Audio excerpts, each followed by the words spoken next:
नमस्कार, मैं हूं श्रद्धा। आप देख रहे हैं न्यूज़ 18 मध्य प्रदेश छत्तीसगढ़। तो आज की बड़ी खबर कि यूपी पुलिस ने एनकाउंटर कर दिया विकास दुबे का। विकास दुबे जिसको कल उज्जैन से गिरफ्तार किया गया था, लेकिन बस कल भर की ही वो रात देख पाया और 24 घंटे के अंदर अंदर, बल्कि 24 घंटे से काफी पहले उसका खात्मा हो गया। कोई गाड़ी बीच में बदली नहीं गई है, उसी गाड़ी में बैठ करके उज्जैन से चला था जिस गाड़ी में उसका एक्सीडेंट हुआ है। लगातार दो अपराधी पुलिस की बंदूक छीनकर भाग जाता है, ये कैसा संयोग है सर? ये काउंटर बचा रही है सर, ये काउंटर है या किसी? देखिए, सारी चीजें आपके सामने एकदम स्पष्ट है। बहुत ही साहसिक, करेजियस, जैसे मैं कहूँगा, एक नजीर पेश करने वाली मिसाल यूपी पुलिस ने पेश की है। एसटीएफ की टीम और कानपुर पुलिस ने बहुत ही एक ऐसा यहाँ पर साहसिक मुठभेड़ का परिचय दिया है जिसमें इतना बड़ा दुर्दांत अपराधी मारा गया है। और मैं जो हूँ अपने कानपुर जनपद की पुलिस को, एसटीएफ की टीम को बहुत बहुत बधाई देना चाहूंगा इस साहसिक कारनामे के लिए। सर, 2 दिन में 2 अपराधी लगातार बंदूक छीनकर कैसे भाग रहे हैं सर? ये बता दें फिलहाल जो पुलिस की ओर से सफाई। तो पुलिस अपनी बात कह रही है या सफाई दे रही है, कुछ भी कहा जा सकता है। लेकिन अब कल गिरफ्तार किया, एमपी में अरेस्ट हुआ, यूपी में एनकाउंटर हुआ, तो इन दो राज्यों के बीच में ज्यादा फंस गया था विकास दुबे। 8 पुलिसकर्मियों को इसने बेरहमी से मारा था, 8 पुलिसकर्मियों की इसने हत्या की थी और उसके बाद से ये फरार था। तकरीबन 6 दिन बाद ये मध्य प्रदेश के उज्जैन के महाकाल मंदिर से गिरफ्तार हुआ और वहां पर एक सिक्योरिटी गार्ड ने इसको देखा। हालांकि उस पर भी काफी संदिग्धता दिखाई दे रही है कि कैसे ये एमपी में आया। कई सवाल जो अभी भी हैं। विकास दुबे चला गया लेकिन अपने पीछे बहुत सारे सवाल छोड़ गया। तो ये सभी को पता था कहीं ना कहीं कि ऐसा होना है और ये हो गया। कल उसे बाय रोड मध्य प्रदेश से ले जाया गया यूपी, और यूपी के कानपुर के पास उसका सुबह 6:40 पर एनकाउंटर कर दिया गया। गाड़ी पलटी और हाईवे के पास गाड़ी पलटी और विकास पिस्टल लेकर भागने की उसने कोशिश की तकरीबन 7:40 के आसपास, और एसटीएफ ने 7:40 पर उसे रोकने की कोशिश की, वो नहीं रुका। एमपी से कानपुर उसको पुलिस लेकर आ रही थी, एसटीएफ की टीम। हालांकि पुलिस ने कल रात को ये कहा था कि खतरा है, खतरनाक है उसको रात को ले जाना, क्योंकि उसके गैंग के लोग होंगे जो हमला कर सकते हैं। 40 लोग थे, 40 लोगों की टीम थी, 40 पुलिस के जवान थे जो हथियारों से लैस थे। तो कहीं ना कहीं पटकथा लिखी जा चुकी थी, यही अब कहा जा रहा है। लेकिन जो पुलिसकर्मी शहीद हुए उनके घर वालों को बस कहीं ना कहीं सुकून ये हुआ होगा कि उनके अपने का हत्यारा, उनके अपनों का हत्यारा ढेर हो गया। तो मध्य प्रदेश में अरेस्ट और यूपी में एनकाउंटर। तो जहां से ये भागम दौड़ शुरू की थी विकास दुबे ने, वहीं आकर उसका अंत हुआ। कल विकास दुबे की मां ने कहा था कि महाकाल ने बचा लिया। वाकई में महाकाल ने तो बचा लिया, लेकिन जैसे ही महाकाल के दरबार से गया तो फिर उसका अंत हो गया। यानी कि अंतिम दर्शन महाकाल के उसने किए और फिर उसके बाद उसका अंत हो गया। तो विकास दुबे एनकाउंटर, अब इसमें सारी चीजों को सिलसिलेवार तरीके से देखा जाएगा। कैसे विकास दुबे भागा, कैसे वो लखनऊ से कभी फरीदाबाद, कभी दिल्ली, दिल्ली से जयपुर, जयपुर से कोटा, कोटा होते हुए उज्जैन पहुंचा। मनोज हमारे संवाददाता हमारे साथ जुड़ चुके हैं। मनोज, कल गिरफ्तार, आज अंत। महाकाल के दर्शन के बाद आज उसका अंत हो गया, लेकिन जो पूरी कहानी जिसके बारे में हम कल से बात कर रहे हैं मनोज, कि जो पूरी कहानी थी, क्या वो पहले से लिखी जा चुकी थी? क्या वो कहानी खुद विकास दुबे ने लिखी थी, या फिर ये कहानी कहीं और से लिखवाई गई थी और फिर इस कहानी के हिसाब से चला गया और फिर अब जाकर विकास दुबे का अंत हो गया?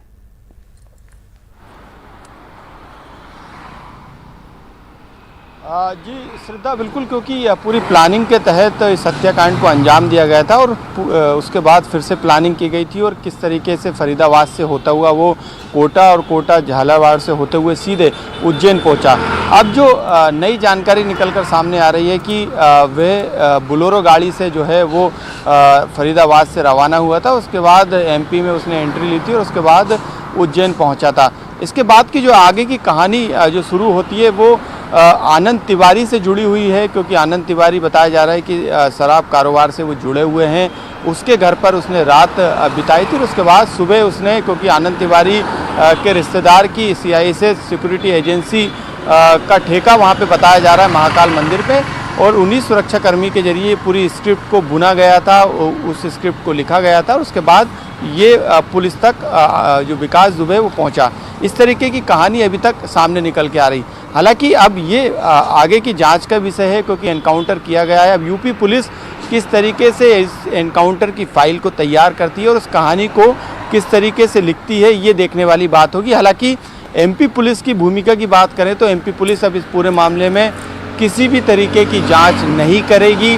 गृह मंत्री नरोत्तम मिश्रा का इस पर बयान आ चुका है और पुलिस के अधिकारी हालांकि कैमरे के सामने नहीं आ रहा, लेकिन अधिकारियों का साफ तौर से कहना है कि लेकिन MP पुलिस की भूमिका पर भी सवाल उठ रहे हैं। उन सवालों का जवाब तो MP पुलिस को देना होगा। मनोज, फिर इस प्रश्न का जवाब मैं जरूर आपसे लूंगी, लेकिन एक अपडेट आ रही है, एक्सक्लूसिव रिपोर्ट न्यूज 18 पर। मारा गया विकास, अब MP के गुंडों की भी खैर नहीं। 1700 अपराधियों की कुंडली तैयार की जा रही है।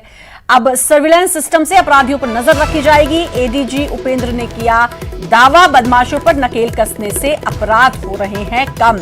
तो अब बदमाशों पर नकेल कसी जाएगी और अब सर्विलांस के जरिए 1700 अपराधियों की कुंडली तैयार की गई है। ये अब विकास दुबे के गिरफ्तार होने के बाद अब ये सब कुछ हो रहा है कि भाई जो बाकी बदमाश हैं, बल्कि विकास दुबे नहीं, कल एक और कुख्यात बदमाश मोहम्मद अख्तर, वो भी कल मध्य प्रदेश के शहडोल से गिरफ्तार हुआ है। क्या उसका भी विकास दुबे से कनेक्शन था, ये भी देखना है। और सबसे बड़ा प्रश्न कि भाई क्या इतना आसान हो गया है इन सभी अपराधियों का, कहीं भी कोई अपराध करो और भागकर मध्य प्रदेश आ जाओ, इतना सेफ जोन है?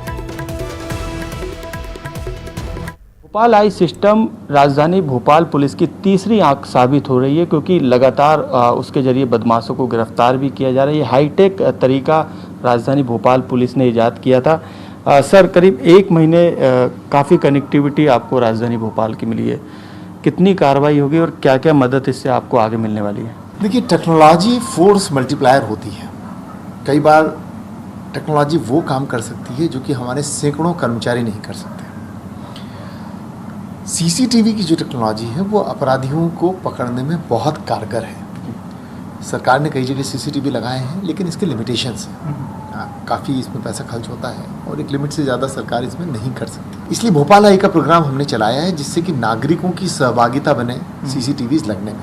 तो भोपाल आई प्रोग्राम के अंतर्गत हमने सभी नागरिकों से ये अपील की है कि अपनी दुकान, अपने घर, अपने संस्थान, इन सब में अंदर और बाहर की तरफ CCTV कैमराज लगवाएं। तो अगर हर दुकान में कैमरा लगाए जाएं तो बहुत 5-10 हज़ार रुपये में कैमरे लग जाते हैं, लेकिन वो बड़े कारगर सिद्ध होते हैं। तो न सिर्फ यदि उनके घर या दुकान में चोरी या कोई और वारदात होगी तो वो अपराधी पकड़े जाएंगे, बल्कि वहाँ से गुजरने वाले दूसरे अपराधी जो दूसरी वारदातें कर रहे हैं वो भी उसके अंतर्गत उसमें कैप्चर हो जाते हैं, जो कि डिटेक्शन में हमारी मदद करते हैं। बहुत सारे पिछले 1 महीने में सैकड़ों अपराध हमने भोपाल आई में लगे कैमरास के जरिए पकड़े हैं। सर, एक अभी तक जो अमूमन चेकिंग हुआ करती थी लॉकडाउन से पहले, देखा जाता था कि हेलमेट पे, ओवरलोडिंग पे, तमाम तरीके की ट्रैफिक नियमों पे कार्रवाई होती थी। लेकिन एक अच्छा सिस्टम इजाद किया है, व्हीकल डिटेक्शन सिस्टम, जिसमें हवाले का पैसा भी हनुमानगंज पुलिस ने डिटेक्ट किया था, 17 लाख से ज़्यादा पकड़ा था। कई चोर भी पकड़े गए। अभी तक इसका रिस्पॉन्स कितना पुलिस को मिला है और उसको आप कहाँ तक लेके जाएंगे? हमने एक टेक्नोलॉजी क्रिएट की है, उसका नाम है व्हीकल डिटेक्शन पोर्टल। इसमें ये मल्टी डिसिप्लिनरी डाटा इसमें होता है। वाहनों के रजिस्ट्रेशन का डाटा भी है, वाहनों की चोरी का डाटा भी है, कैमरे में जो वाहन दिखाई दे रहे हैं उनका डाटा भी है, और इसकी जो मोबाइल लिंक्स हैं वो हमने अपने कर्मचारियों को मोबाइल पे दी हैं। तो अब जो भी चेकिंग होती है सड़कों पर, उसका फोकस हमने बदला है। उसका प्राइमरी फोकस है अपराधों पर नियंत्रण। बिल्कुल, भोपाल आई हो या फिर व्हीकल डिटेक्शन सिस्टम, ये दोनों ही पुलिस के लिए अब कारगर साबित हो रहे हैं और अपराधों पर नियंत्रण के साथ अपराधियों पर शिकंजा भी कसा जा रहा है। कैमरामैन दीपक के साथ मनोज राठौर, न्यूज़ 18 भोपाल। और मनोज हमारे साथ जुड़े हुए हैं, हमारे संवाददाता। मनोज, आप ही ने ये रिपोर्ट दी है कि अब अपराधियों की कुंडली तैयार की जा रही है। 1700 अपराधी हैं जिनकी कुंडली अब तैयार की गई है ताकि उन पर नकेल कसी जा सके। अच्छी बात है, बहुत अच्छी बात है, क्योंकि मध्य प्रदेश में तो वैसे भी अपराधियों का आना बहुत आसान सा हो गया है। एक बड़ा कोई ना कोई बड़ा अपराधी जरूर मध्य प्रदेश से मिलता है। एक तो ये कि जब कुछ बड़ा हो जाता है तो उसी के बाद क्यों जागा जाता है, उसी के बाद क्यों लगता है कि अब अपराधियों पे नकेल कसनी चाहिए, क्यों नहीं पहले ही नकेल कसी जा सकती है। दूसरी बात ये जो हम मनोज बात कर रहे थे कि एमपी पुलिस को जवाब तो अब भी देना होगा कि वो उज्जैन कैसे पहुंचा, भले ही कोई केस नहीं है वहां पर, लेकिन इस सवाल का जवाब एमपी पुलिस कब देगी?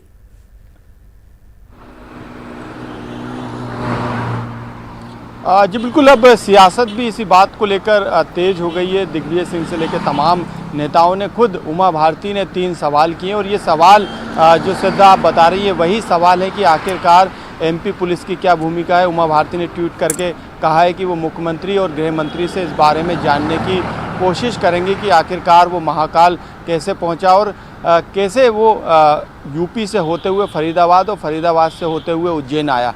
तो ये तमाम तरीके के सवाल अब खुद ही पार्टी में जो नेता हैं वो कर रहे हैं। इसके अलावा विपक्ष भी लगातार कई तरीके के काफ़ी गंभीर आरोप लगा रहा है। ऐसे में एमपी पुलिस पर कई तरीके के सवाल अब आने लगे हैं कि अब देखना होगा, क्योंकि अभी तक कोई विकास दुबे के खिलाफ कोई श्रद्धा केस दर्ज नहीं है। यही कारण है कि पुलिस हो या फिर गृह मंत्री, उन्होंने साफ तौर से मना कर दिया कि इस मामले की जांच अब नहीं की जाएगी। लेकिन यहाँ पर यूपी पुलिस यदि एनकाउंटर की जब वो फाइल तैयार करेगी, वो जानने की कोशिश करेगी कि फरीदाबाद से राजस्थान तक कैसे पहुंचा और राजस्थान के बाद, क्योंकि पूछताछ जो अभी तक की है वो एमपी पुलिस, उज्जैन पुलिस के द्वारा की गई है। तो ऐसे में जो तमाम जानकारी अभी तक निकलकर विकास दुबे से सामने आई है, उन जानकारियों को साझा भी किया गया, लेकिन उसका वेरिफिकेशन किस तरीके से किया जाना है ये अब यूपी पुलिस के डायरेक्शन पे तय होगा। तो सबसे बड़ा सवाल यही है कि वो कैसे हाई सिक्योरिटी जोन उज्जैन में पहुंच गया, महाकाल के मंदिर के अंदर दाखिल हो गया, किसी ने क्यों नहीं देखा, आनंद तिवारी के घर पर रुका, हालांकि आनंद तिवारी को उसने पहचानने से इनकार कर दिया। सिक्योरिटी गार्ड की भूमिका यहाँ पे संदिग्ध है, उसकी जांच क्या यूपी पुलिस बोलेगी तभी एमपी पुलिस करेगी। ये कई तरीके की सवालों की फहरिस्त है जिसका जवाब एमपी पुलिस को देना है। हालांकि एमपी पुलिस के अधिकारियों की तरफ से ये कहा गया है कि उन्होंने इसे गिरफ्तार नहीं किया, उन्होंने इसे पकड़ा है, यही कारण है कि उसने यूपी पुलिस को सौंप दिया, कोई केस उस पर रजिस्टर नहीं किया गया। तो कुल मिला के अब इस पूरे मामले की जांच जो है वो डिपेंड है यूपी पुलिस पे। कल जब एसपी ने प्रेस कॉन्फ्रेंस की थी मनोज, आपको भी याद होगा, तो एक सवाल पूछा गया था कि उसके बैग से चाकू मिला था, तब एक केस बन सकता था, लेकिन उसके बावजूद भी कोई केस नहीं किया गया, शायद इसलिए कि भाई अब जब कोई केस नहीं होगा तो फिर कोई जवाबदेही भी नहीं होगी। हालांकि जवाबदेही तब भी बनती है।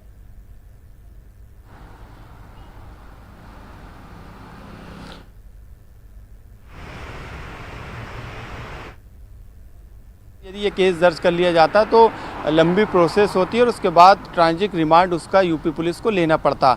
यदि कानूनी कार्रवाई की हम बात करें और जो जानकारों का कहना है वो यही कहना है कि इस पूरे मामले में एक केस दर्ज किया जाता और यही कारण है कि उस समय जब प्रेस कॉन्फ्रेंस हुई थी तो एसपी से ये सवाल किया गया। लेकिन दूसरा केस भी उसके खिलाफ बन सकता था क्योंकि वो एक आरोपी था, मोस्ट वांटेड था और उसने जो सुरक्षा घेरा था उसको तोड़ने की कोशिश की गई है। उसने उस सुरक्षा घेरे को तोड़ा भी और उस सुरक्षा घेरे को तोड़ने के बाद वो मंदिर परिसर में गया भी। तो ये भी एक उस पर केस यदि पुलिस चाहती तो कई धाराएं हैं कानून में, उन धाराओं के तहत केस दर्ज कर सकती थी।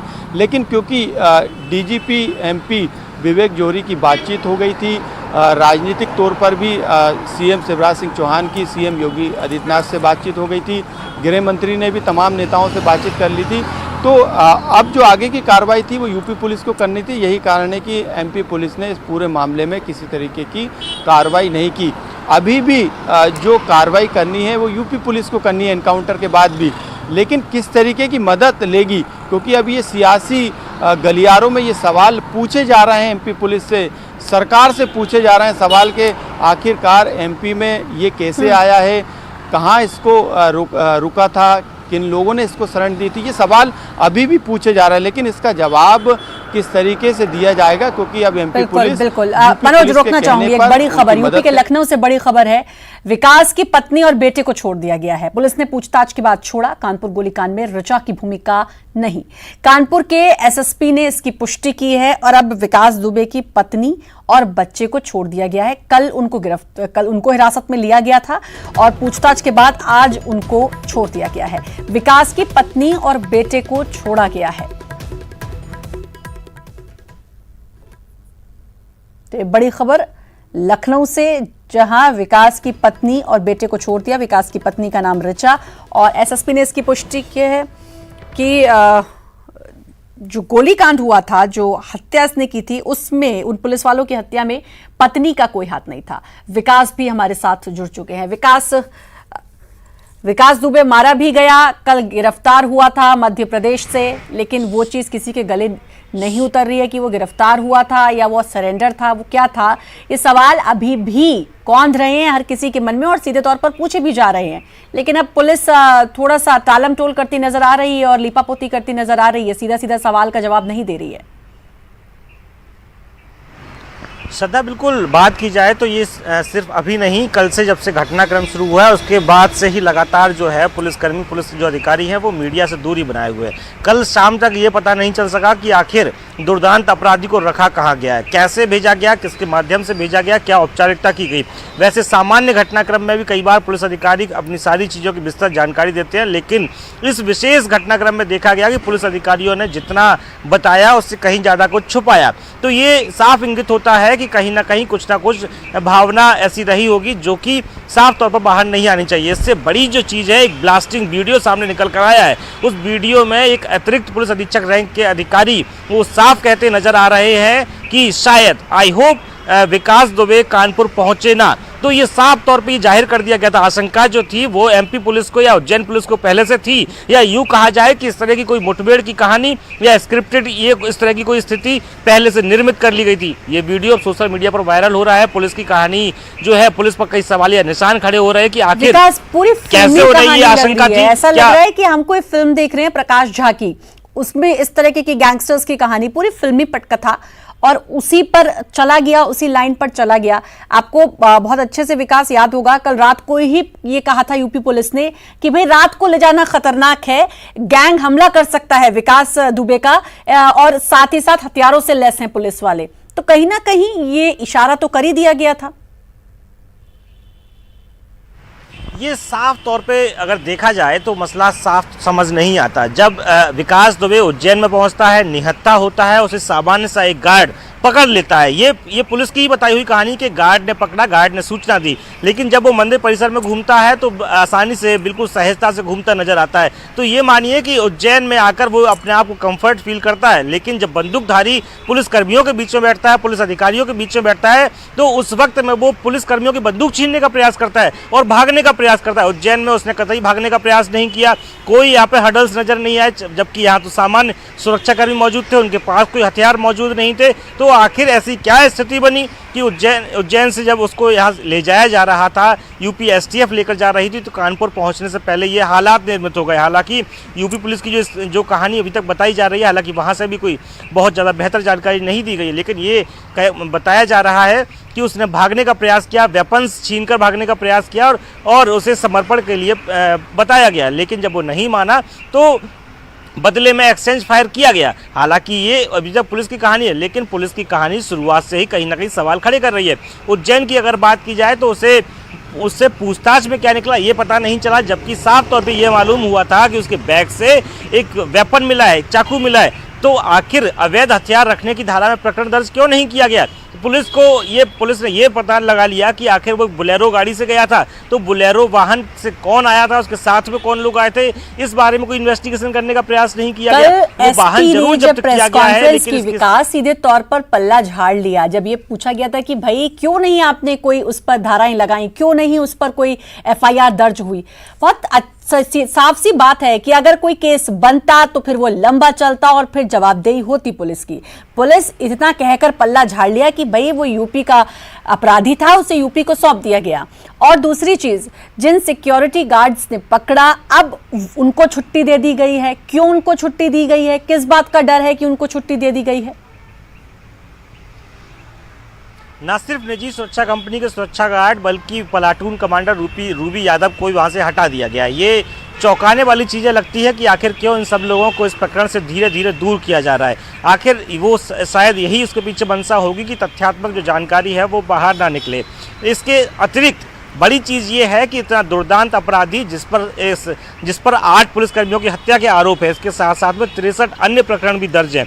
ऐसे गंभीर अपराधी को बिना हथकड़ी, बिना रस्सी से, बिना किसी चीज़ से बांधे हुए पुलिसकर्मी अपनी कार में बैठा कर ले जा रहे थे। ये प्रतीत नहीं होता कि उसे भागने दिया गया और भागने के बाद में इस तरह का घटनाक्रम सामने आया कि क्यों नहीं आखिर उसे हथकड़ी लगाकर वाहन में बैठाया गया। ये तमाम चीज़ें हैं जो पुलिस की ही कार्यप्रणाली पर सवालिया निशान खड़े कर रही है। हालांकि ये जो अतिरिक्त पुलिस अधीक्षक ने कहा कि आई होप वो कानपुर पहुंचे ही ना, तो और इसके बाद उज्जैन पुलिस की गिरफ्तारी ना लेना, जबकि उसके पास में एक इलीगल वेपन मिला था, तो ये जाहिर करता है कि कहीं ना कहीं यूपी और एमपी पुलिस का कोऑर्डिनेशन हो गया था।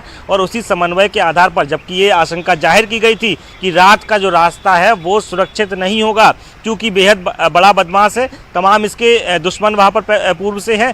जब ये वहाँ पहुँचेगा तो शायद इस पर हमला हो सके, क्योंकि इससे पूर्व में भी जब वो वहाँ रहता था तो कोई हथियारबंद बदमाश इसके साथ में रहते थे। इसका जो पूरा गैंग के जो सदस्य थे वो इसके साथ में रहते थे। लेकिन ये सब पता होने के बाद भी रात का रास्ता चुना गया। लेकिन इससे पूर्व एक दिन पहले की अगर बात किया, प्रभात मिश्रा को जब लेकर आ रही थी पुलिस, तो ये बताया गया कि गाड़ी जो है वो पंचर हो गई और उस पंचर के लिए जब उससे वहाँ से उतारा गया तो उसने भागने का प्रयास किया। फिर से यही स्थिति होती है कि अगले दिन गाड़ी पलट जाती है और जो आरोपी है दुर्दांत बदमाश विकास दुबे वो भागने का प्रयास करता है।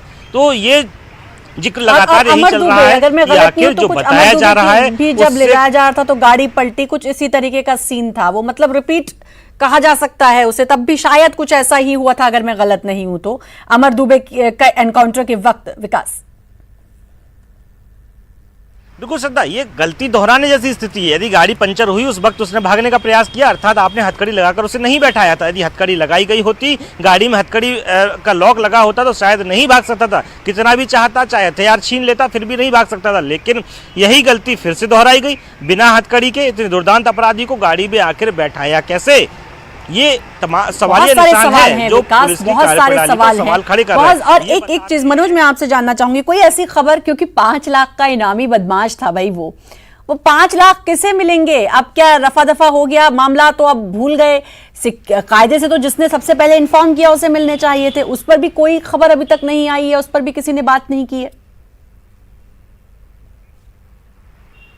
बिल्कुल 5 लाख का इनामी बदमाश था। तो ऐसे में जिस प्रकार से पूर्व में जानकारी मिली, जो मेरे सोर्स के मुताबिक, वो एक निजी सुरक्षा एजेंसी के गार्ड ने देखा है, अर्थात उसने खुद ने अपने आप को विकास दुबे बताया। तो उसका परिचय जब ओपन हुआ तब जाकर आइडेंटिफिकेशन ओपन होने के बाद उसने सूचना दी। लेकिन इसमें जो है पुलिस ने अपनी उपस्थिति दर्ज कराई। पुलिस का मानना है कि उन्हें सूचना मिली, उनके चौकी को सूचना मिली, होमगार्ड के जो जवान वहाँ तैनात थे उन्हें सूचना मिली। तो अर्थात कहीं ना कहीं डायरेक्टली इसमें इन्वॉल्वमेंट जो है वो अब एजेंसी कर चुकी है। इसके साथ में एक फल वाले का जिक्र जरूर सामने आया, जिसका पुलिस अधीक्षक ने स्वयं अपने जो प्रेस कॉन्फ्रेंस थी उसमें उन्होंने जिक्र किया। उसमें ये साफ उल्लेख था कि फल वाले ने सूचना दी। तो जब इसके साथ साथ में ये भी बताया जा रहा है कि उसने अपना गलत नाम बताया, आइडेंटिफिकेशन जो उसका आईडी कार्ड था वो उसने गलत बताया। शुभम और नवीन पाल नामक 2 नाम सामने निकल कर आए। तो आखिर वो फूल वाला इतना इन्वेस्टिगेशन करता क्यों? वो सारी चीज़ें उसने खुद ने कैसे पूछ ली? जबकि अगर महाकाल जो परिसर के जो प्रभारी हैं, सुरक्षा प्रभारी रूपी यादव, उनका कहना था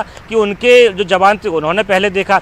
तो आखिर पुलिस की और महाकाल सुरक्षा परिसर के प्रभारी यही बात अब आ रही है कि अब जब इनाम देने की बारी आई, मनोज आपसे मेरा सवाल है, अब जब इनाम देने की बारी आई तो फिर अब अलग अलग ही कहानियां निकल कर आ रही हैं कि उसने देखा नहीं, अब पुलिस ने पकड़ा, अब गिरफ्तारी की बात कह दी। भाई किसी ने तो देख के इन्फॉर्म किया था, क्योंकि खबर तो यही थी कि पहले फूल वाले ने देखा, फूल वाले ने सिक्योरिटी गार्ड को बोला, रूबी यादव को बताया, रूबी यादव ने कल न्यूज़ 18 पर बताया कि मैंने कहा कि पहले नजर रखो, फोटो खींच के मुझे भेजो। तो ये सब इतना सब कुछ हुआ, तो उन्हीं को छुट्टी दे दी गई, रूबी यादव को हटा दिया गया, तो यानी कि अब वो इनाम की राशि किसी को नहीं दी जाएगी। मनोज,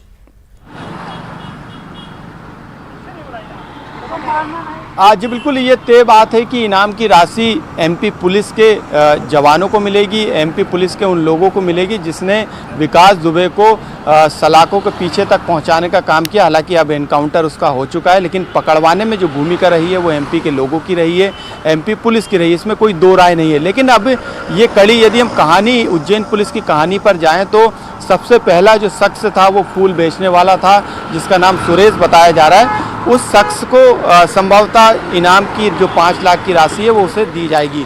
लेकिन ये प्रस्ताव मांगा जाएगा यूपी पुलिस के द्वारा एमपी पुलिस से कि किस किस की क्या क्या भूमिका रही है, उसके हिसाब से ये इनाम दिया जाएगा। अब यूपी पुलिस कब प्रस्ताव इस पर भेजेगी, यूपी पुलिस के प्रस्ताव पर किस तरीके की कार्रवाई एमपी पुलिस करती है और किन लोगों का नाम भेजेगी इनाम के लिए, ये देखने वाली बात होगी। लेकिन प्रथम दृष्टया जो दिखाई दे रहा है वो फूल वाले की भूमिका दिखाई दे रही है। फूल वाले ने सबसे पहले इन्फॉर्मेशन दी है, तो पकड़वाने में जो सबसे पहली भूमिका है वो फूल वाले की। हालांकि इस कहानी के पीछे श्रद्धा अभी भी कई पेच है और यही कारण है कि अब सियासत इस पर होने लगी है।